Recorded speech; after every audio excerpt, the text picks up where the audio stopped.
Well, I think I knew pretty much at the time, but I'm not. I wasn't a Star Wars fan. It's like I didn't care.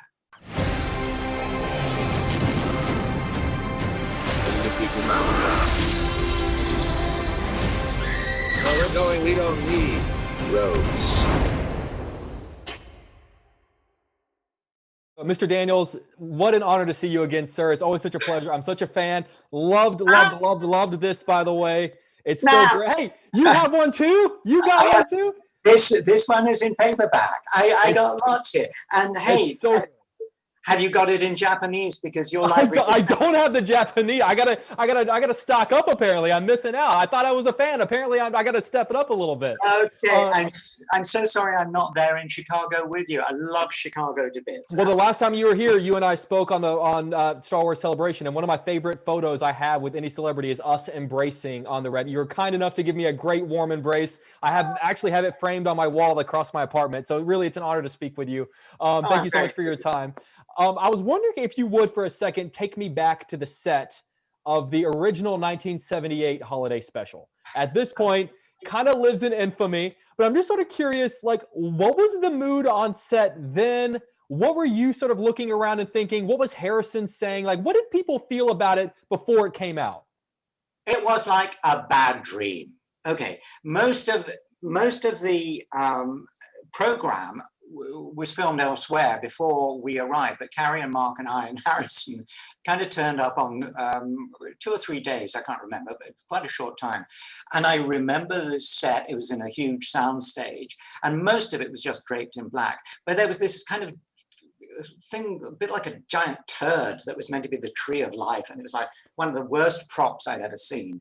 And there was a platform, and we were up above, and then as if things weren't bad enough, poor Carrie had to sing.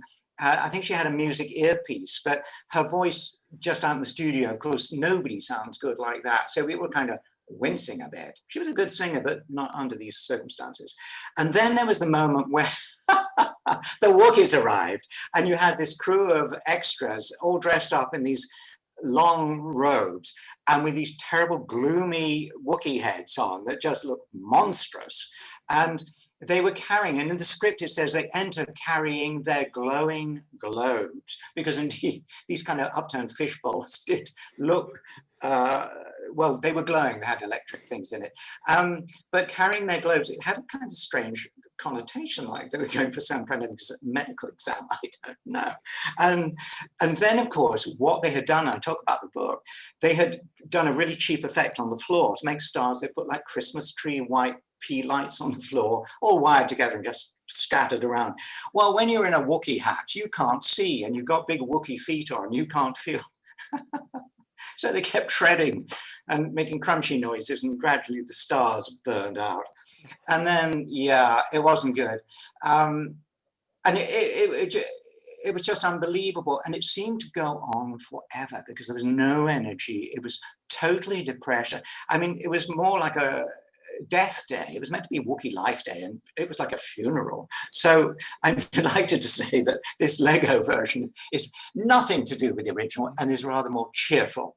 It is. I loved it so much. It's actually the happiest like 45 minutes I've been able to watch it. You know, I got to say, one of the benefits of this new one is that we get to see characters interact who've never interacted before. We get to see characters visit iconic scenes who otherwise would never get to be in that scene. You have been in every single Star Wars film. C-3PO was in every episode as well as Rogue One. But what is a moment that C-3PO didn't get to be in that you would have loved to see how he would have reacted to just being in that moment?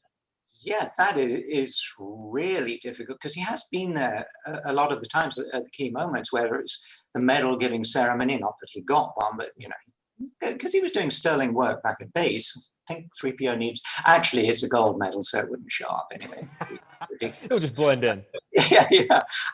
So I think because most of the places he hasn't been is in big battle scenes and fighter, and he'd rather not be in those. So I think he's pretty happy where he is. Fair enough. Fair enough. This year, obviously, the 40th anniversary of my favorite film of all time, which is The Empire Strikes Back. Yeah. I love the lore of keeping "No, I Am Your Father" a secret. Obviously, they read a different line on the set, so that secret didn't get out. I was wondering if you could take me to the moment that you, as an actor, you as Anthony Daniels, that you found that out for the first time. Where were you, and what was your reaction when you went like, "Oh, wait, what"? Well, I think I knew pretty much at the time, but I wasn't a Star Wars fan. It's like, I didn't care.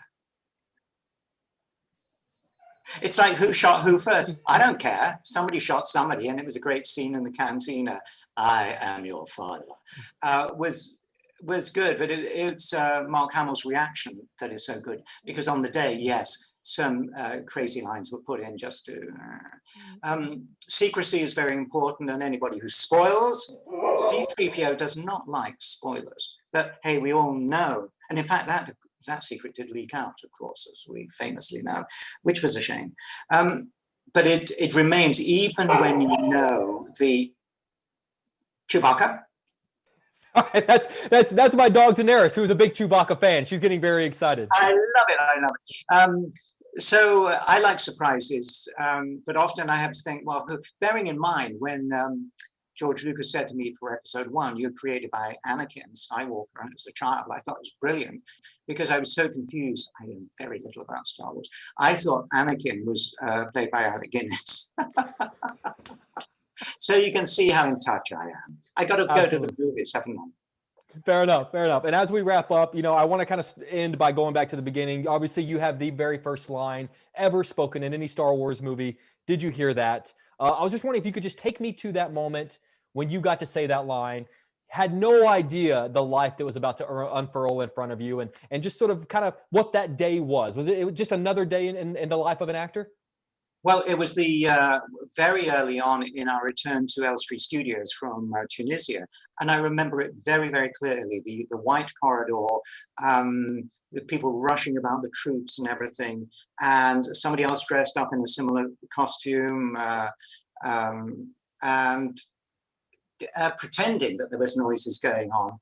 Did you hear that? They shut down the. I sort of had no idea what I was talking about, to be honest, because there was a whole lot of history that hadn't happened up to this point, because it was all topsy-turvy the way we filmed. So we did it out of sequence. But I very much remember it. And worse was the scene of 3PO dashing sideways across the corridor. With laser fire happening, and then a poof, big explosion as I went through the other door, because I was genuinely frightened that they would explode that stuff in my face before I got to the doorway. Being a very good effects crew, they didn't, and I survived. Well, I cannot tell you how much of an honor it is to speak with you again. I always end the interview by it's something you hear a lot, which is thank you for being one of the building blocks of my childhood. I did have to break this out to show you. This is my something that my girlfriend is very kind in letting me keep out in my apartment, but occasionally as a 32-year-old man, I still whip it out. And the fact that I get to show you is a big deal for me. So really, it's an honor. I love it. I love it. Let's hope we get to meet in Chicago again. Yes, sir. Yes, sir. Bless you, and we'll talk to you again soon. Okay, bye. All right, bye, guys.